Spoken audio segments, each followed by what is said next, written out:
Today's tip is going to be about bits. This one here is kind of a special one. This is a 7-shank medium port. It's got copper inlaid on the bars. You can see it's got my name on there.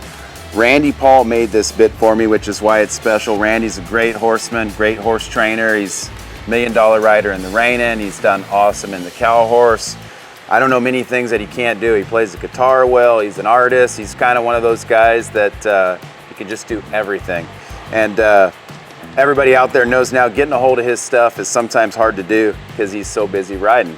Well, anyway, this one here, I want to show you. I've got a bit hobble on it because it's kind of really very loose. You see how these shanks here, how he did it. There's a lot of room for movement here. I've had people that they're like, man, I think that bit's falling apart, but he actually made it that way.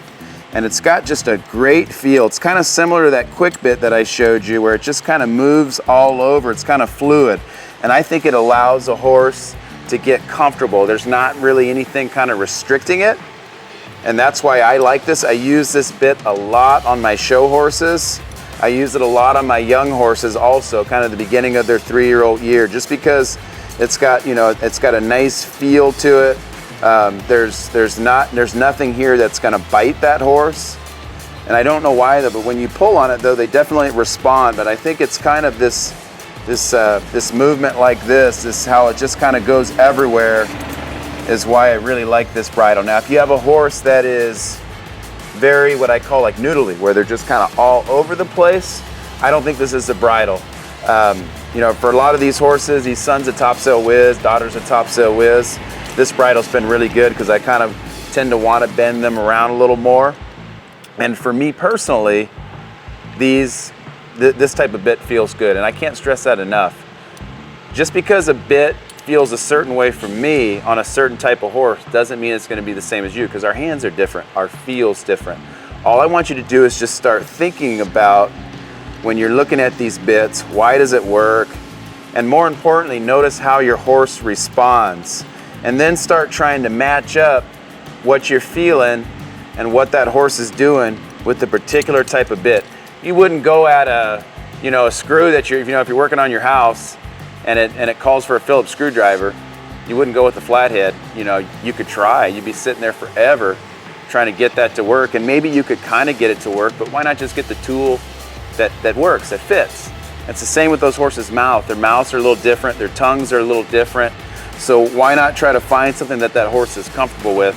Now, when you're training every day, you know, you're going to use your snaffles and your regular bits, and you know, there's a certain amount of just core basic stuff that they got to do no matter what, almost no matter what bridle. But then when you hit a certain level where the horse kind of understands where it is you want to be, why not go and kind of fine tune things and maybe take a few bridles out to that arena with you. I leave multiple bridles every day in that arena just for times like this where it makes it easy for me. I can step off if something's not feeling right, throw a different bridle on first before I start tuning on my horse. Throw a different tool on and see what happens. You'll be amazed at how sometimes changing that bit up will make things better. And if it doesn't, then you know maybe you've got something else you've got to work on. But that's a special one there I wanted to show you.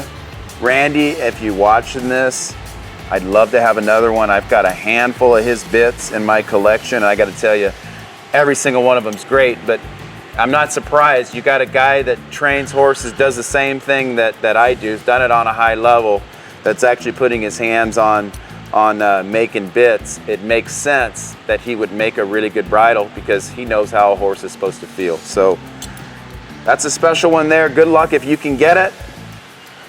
More power to you. If you've got one and you want to sell it, please send me a message, because anything that Randy's done has been really good. Looking to step your game up? Perfect. All you have to do is go to mattmillsreining.com. It's only $24.95 a month, so sign up today, because the key to success is knowing.